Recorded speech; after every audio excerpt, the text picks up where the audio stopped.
Hi, it's Miguel, and welcome to Mud on a Monday, a series highlighting the setbacks along the path to success of individuals who are prominent in their craft, from politicians, business tycoons, and tech visionaries to legends of sports, music, film, TV, and of course, video games.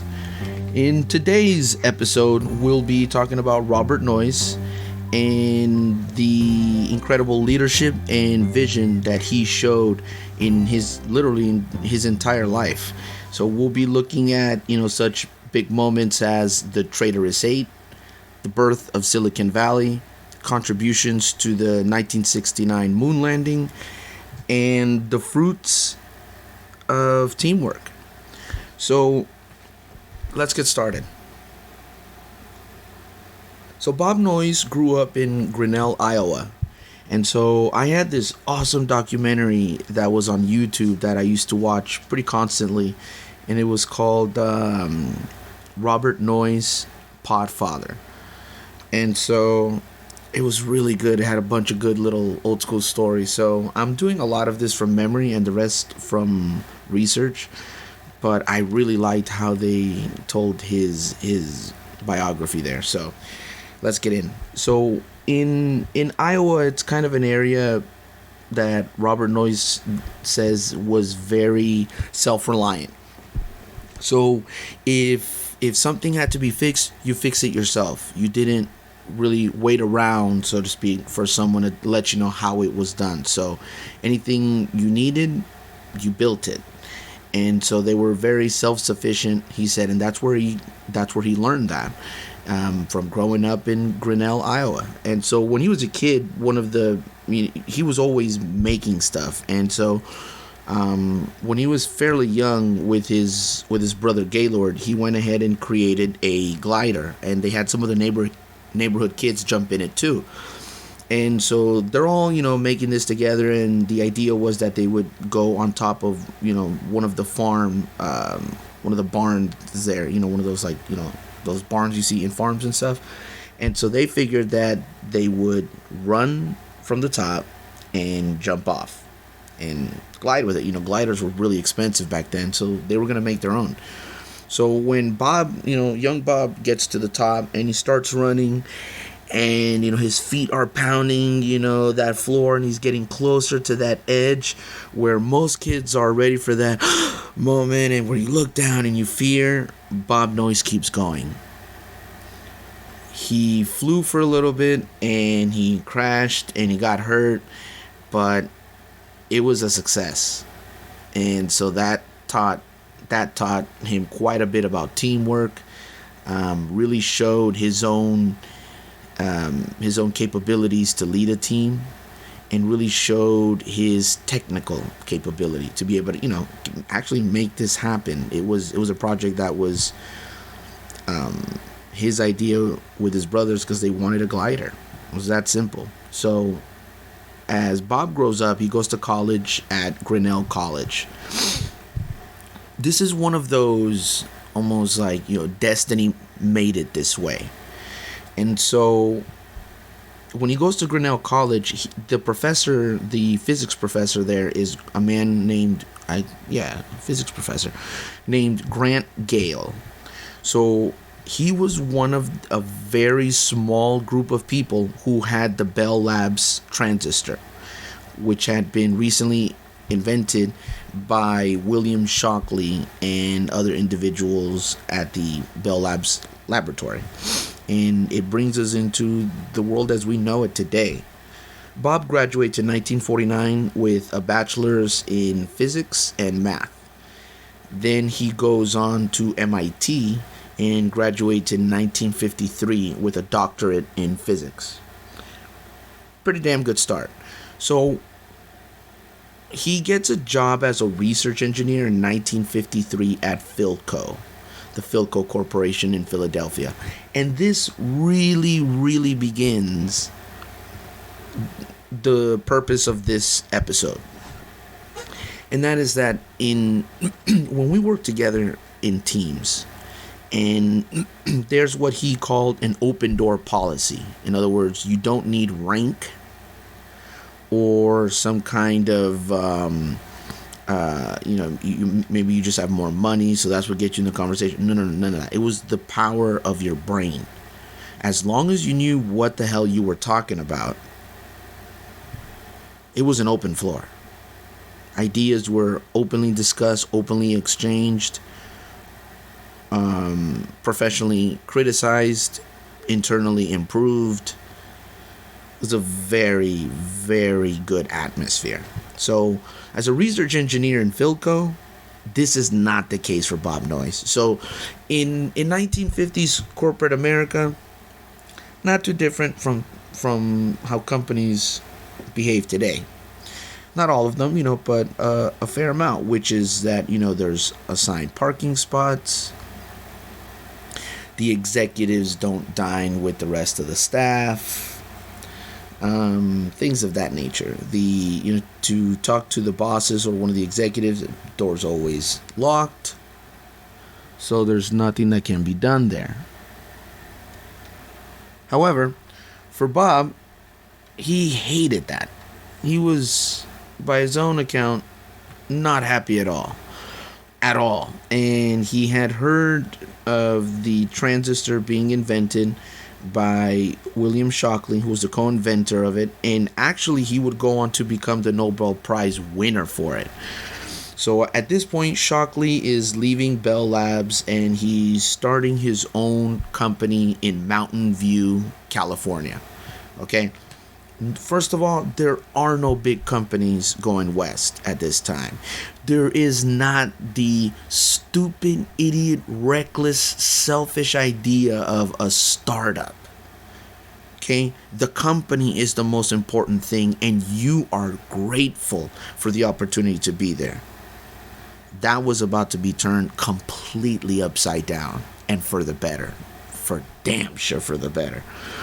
So, Bob Noyce says that he sees this and he knew that his wife would not move unless it was to a house. There was just no way. And he really, really wanted to work with William Shockley. So, Bob is a very, he has a very deep voice and he just has this presence. He was not your typical nerd. The dude was, he had like a swimmer's body, so he was always in great shape. He was like a combination of a jock and a nerd, and his presence was always felt wherever he was. Before I go any further, there's a story that I actually just read a couple hours ago while doing some last minute research for this. So, in his senior year, he was a junior. In his junior year, Bob Noyce in college decides to do a prank. The prank doesn't go well, and he's to be expelled from the school. Okay, Grant Gale steps in, his physics professor. He didn't want to lose Bob. He was way too promising of a student. There's just no way. Considering that Bob Noyce was already fairly lucky to have been in a college, one of the few in the world that had access to a transistor, is insane. That professor would then essentially defend that student to keep him there is even more impressive. So he's not exactly this squeaky clean, only do-good guy in college. He got into some trouble, and so he's ready for some trouble again. So he decides to buy a house, okay, before even getting the job, amidst this whole recruitment process. William Shockley is gathering an elite group of recent PhD graduates, and so all over you have young PhD graduates submitting their resumes, highly interested to work with this man, right? And Bob Noyce decides to buy a house. So how's that for confidence, okay? He said that he was fairly certain that he would get the job. Okay? It's one of the elite groups being put together. The guy has 3 years out of college. He's been at Philco for 3 years. pretty sure that he's going to get it, he says. Okay? So this does not go well. And this only further reinforces the management style and management philosophies that Robert Noyce will later teach through how he leads in his own companies and how he mentors generations of the future. As William Shockley becomes the Nobel Prize winner, his ego just goes through the roof. The man was extremely egotistical. All ideas that came from him were pursued and developed and focused on, and anything that was needed would be done to make it happen. And for anyone else's ideas, that was not the case. You had people working there that would go on to define the computer era in their time and become one of the most prominent figures in the history of computers, period. Okay? It's a hell of a team. Like an Avengers, if you will. And he was a shit leader. He was just a shit leader. Brilliant mind, completely inept when it comes to leadership. So 7 of the other guys, Julius Bank, Victor Greenwich, John Herney, who would go on to invent the process that would revolutionize electronics at the time, Eugene Kleiner, Jay Last, Sheldon Roberts, Gordon Moore, who would go on to invent Moore's Law and was just a tech genius, and that was it. And so Gordon told them that the only way that this is going to work, the only way that he'll leave, is you got to have Bob. You got to get Bob. And by this point, Robert Noyce didn't want to leave. It's just something that companies didn't do. And actually, these 7 individuals, or I think 6 of them at the time, everyone minus Gordon Moore and Noyce, I think, went ahead and they tried to complain to the company that owned William Shockley's new company, Shockley Semiconductor Laboratory. This didn't work. Try to go above Shockley to let them know about him. The guy was a recent Nobel Prize winner. And you have a couple of young punks who are upset that it's a hard-ass management style. That's just how it was. They weren't going to change anything. And so they got laughed out. That obviously made the situation worse, and it made it untenable. By this point, even Robert Noyce is seeing that for as much as he loved this move and he was comfortable enough there to not want to, put his whole family back in some potential chaos while chasing this new venture. But Shockley was becoming unpredictable. Predictably unpredictable. His mood swings of lashing out at people were becoming more and more frequent, and it was untenable at that point. So the 8 of them decide to meet, and they all sign a dollar bill. And that dollar bill is signed agreeing that they will all get together and create a new company. Venture capital had never been done for a startup, but these were 8 of the absolute brightest individuals in that industry. And so Arthur Rock, a venture capitalist, decides to invest. And so these 8 individuals would be named the Traitorous Eight. That's what you were called in 1957 when you left the company to form your own, okay? A traitor. That was the toxic, masculine business culture of that era, just completely toxic. And so a photo company, Fairchild, is making a new department called Fairchild Semiconductor with these 8 individuals, and Bob Noyce is going to lead the team. So Bob Noyce is, fairly young at this point. He's 4 years removed from having his graduates. He's probably like 30, 31 at most. And it becomes one of the most vibrant and complete heavy ripple effect type of moment for electronics and in a way for computers in general. And so in 1959, so pretty quickly they make a transistor, and pretty quickly that transistor is accepted. These are the brightest individuals at what they do in the industry. They know what they're talking about. As such, companies that would order transistors from them would know what they're getting. So in 1959, you have the birth of the integrated circuit. So here's how this happens. Remember the guy I mentioned earlier, John Herney?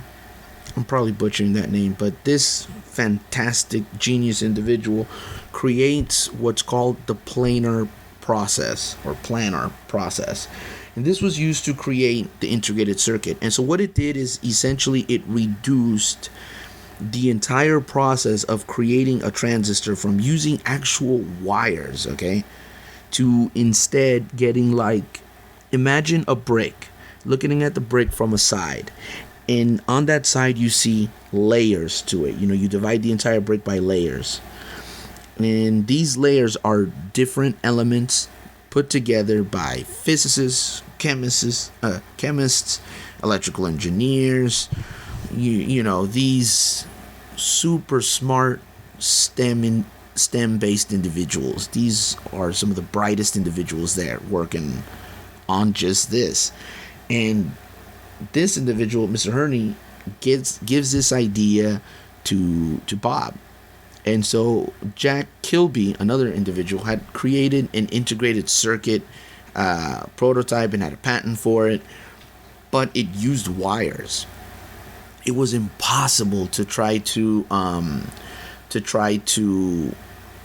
actually make this a viable product that you could create and distribute. It was just too damn difficult. It was small, and because of the wiring there, it was not reliable. It was not the correct design. But nevertheless, Kilby owned the patent on the integrated circuit, and in court they actually ruled that both Robert Noyce and Jack Kilby would share the recognition for the invention of the integrated circuit. But we know the truth, man. Okay? Bob made this kind of idea to put everything on one circuit, but he just kind of doodled it, messed with it for a bit, and just put it to the side for a couple weeks, for like months after. And so months later, he comes back to it when John Herney explains to him this new planar process. And so Bob immediately realizes that he can apply that same process to the entire circuit, not just the actual silicon wafers. They used that process just for the base on the transistors. And so instead what they did was Robert Noyce realized that he could use that same process to build the entire chip on that. Not just the base to build the transistor on. No, he could apply that process to the entire process of the integrated circuit. That would make it a viable product that they could easily produce. They could produce a lot of them, and they can keep producing them cheaper and cheaper as they went on. So that completely changes everything. NASA decides in 1961, 2 years later, selects the Fairchild integrated circuit for the Apollo guidance computer, Block 1. Now, we're going to go now into the contributions of the moon landing here. The Fairchild integrated circuit, I could not find that specific circuit, that specific microchip, as we'll say, that specific microchip was actually included in the Apollo guidance computer that went to the moon. So Here's what I found out though.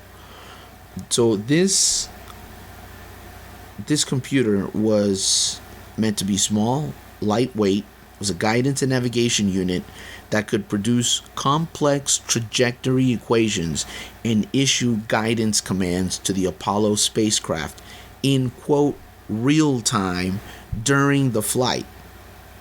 Okay? This integrated circuit would have been a part of the Apollo guidance computer found in all command modules and lunar modules of the Apollo program. So, what I did find and confirm is that this integrated circuit would have been in the tragic Apollo 1 mission. It was on the unmanned Apollo 4 and 6 missions as well. Improvements were made, and by 1963, NASA was using 60% of the world's integrated circuits. And Fairchild Semiconductor was at the very forefront. They were the leader in this. The Traitorous Eight had really set themselves up.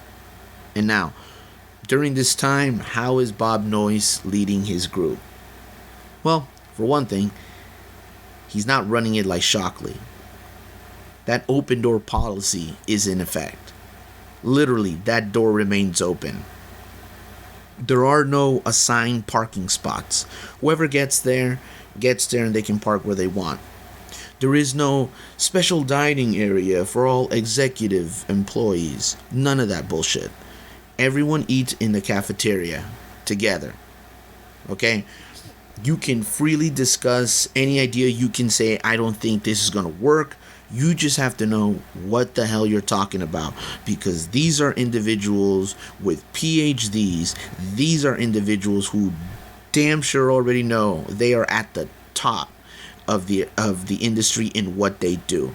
So you need to know what the hell you're talking about. These are people that you can't just, I'm gonna wing it. Nah, you have your notes. You probably thought about this, or you've been thinking about it right now during the talk going on. But you're not just kind of, hey, so what if we, no, that what if we is a very educated thought before it comes out, because everyone respects everyone else's minds, and as such, before just rushing in to kind of just contribute anything, they're thoughtfully coming out with what would be the best solution to the problem, and they contribute based on that. And so the team, they loved how Bob Noyce ran things, because it was much more relaxed. At Shockley, you had William Shockley telling people, telling staff members, including an individual on the Traitorous Eight, that did he even get his PhD? It's insanely offensive. And so Bob was not like that at all. The team loved working for Bob. And so by the time that the Apollo program finally makes it to the moon, 1969, the Apollo guidance computer is now in Block 2, the second version of this. So improvements were made to expand the memory and instruction capabilities. I don't know if the same Fairchild integrated circuit, or if a descendant, if you will, of that circuit, a successor to that circuit, was in the Apollo guidance computer Block 2 that went to the moon. But that is as far as I know as to the contributions of Fairchild Semiconductor, the first Silicon Valley startup, and how they went ahead and contributed to the moon landing. So as this is all going on, though, and as the years are going on in the 60s, right, Fairchild is beginning to grow stagnant. So there was a lot of startups that were formed from the folks who left Fairchild, that at some point, even Robert Noyce felt it was time to move on. Here he was again, 15 years into his professional career. It's 1968. And they're looking at the landscape. Silicon Valley is now born and thriving. There's a new way to start a company, get funding for it, and a new way to manage the individuals in that company. It's a complete revolution. Okay? And there are major companies that spun off Fairchild, or some of these companies were called Fairchildren. So you have AMD,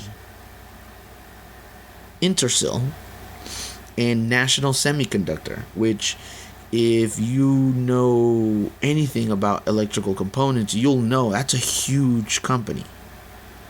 And so all of those came from Fairchild. Fairchild's time was coming to an end. And so in 1968, Robert Noyce decides to again throw everything in potential chaos, risk a good paying job to try to go out on his own and do it again. He leaves with Gordon Moore, and in 1968 they leave and co-founded Intel. Intel would be managed by Bob in the same way that Fairchild was managed, except now they were getting direct investment. Whereas at Fairchild, keep in mind that the company that owned them was Fairchild. They got investment to go ahead and start that company, but nevertheless, they were not the top individuals there. So what was going on at Fairchild was that since Fairchild was an East Coast based company, they were still very much in that old school East Coast style of corporate structure. Whereas on the West Coast, out there at Fairchild Semiconductor, it was a completely different story. And so that whole back and forth and jumping through hoops, Bob was getting tired of it, and it was reminding him of Philco, and he didn't like that. So they made the jump. Intel, I don't really need to say anything about it, but I'm just going to go a little bit into the early time at Intel. So during his time there, Bob Noyce, before he stepped down, he oversaw he kept fathering the entire growth of the electronics industry, and helped plant the seeds for what would become the computer revolution of the 70s. And he oversaw the invention of the microprocessor by Ted Hoff. And so Bob was always the kind of person that would encourage your ideas. He was the type of individual that would not just quickly shun you, no matter how new you were. And that was a real staple of his. It's a reason why nobody would do anything in the industry without getting, essentially, as one of the Fairchild employees said, he was a friend of Bob, said, without talking to the Pope. Okay, you need the Pope's blessing to do whatever it is you wanted to do. So a lot of individuals from that era went to Bob for advice, mentorship, and I guess you could say blessings. And so one young individual at Intel was Ted Hoff. And Intel had gotten the contract for a Japanese company to produce a calculator. And so Ted Hoff was not a chip designer, but he believed that a microprocessor could be made on a single chip, which was impossible at the time. And he made some design for it, but he just kind of shelved the idea, much like Bob had done with the integrated circuit.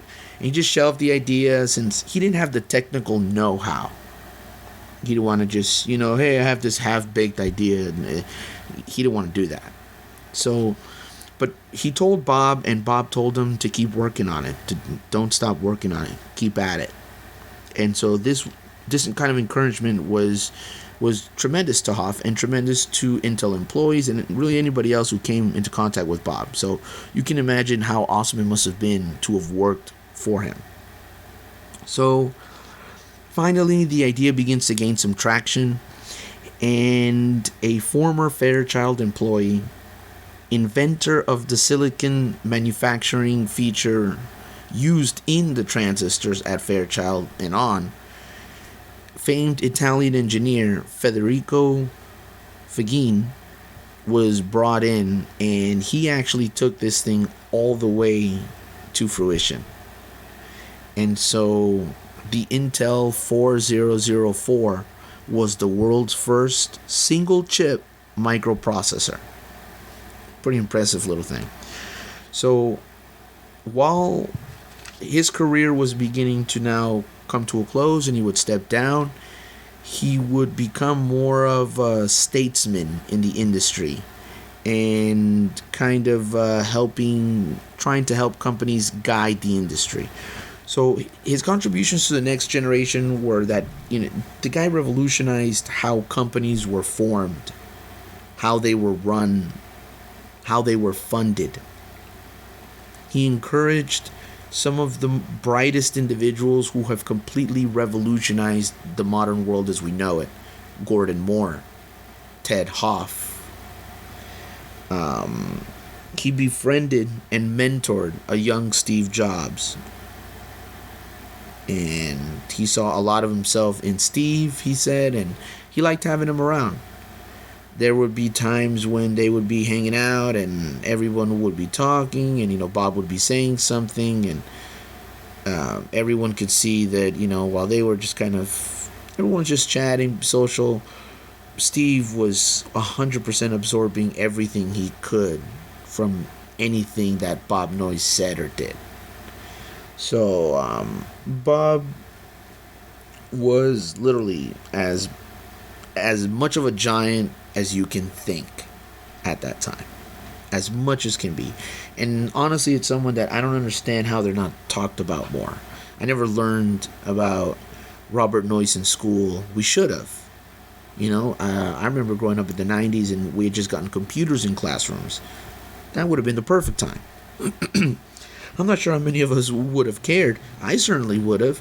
I always wondered how those things got made. They seemed like literally plastic boxes of magic. I didn't. First time I saw a computer, I stopped playing with toys. I pretty much jumped straight to computers. I was amazed by what you could do and just completely entranced by the possibilities. So I would have loved to have learned all this. So it's pretty crazy, you know what I mean? To have someone that completely changes not just their own industry, but how business is done in a major way. I mean, Silicon Valley is Silicon Valley. Nothing needs to be said about it. But pretty crazy to have gone there and for it all to be done by an individual who felt that it was best to lead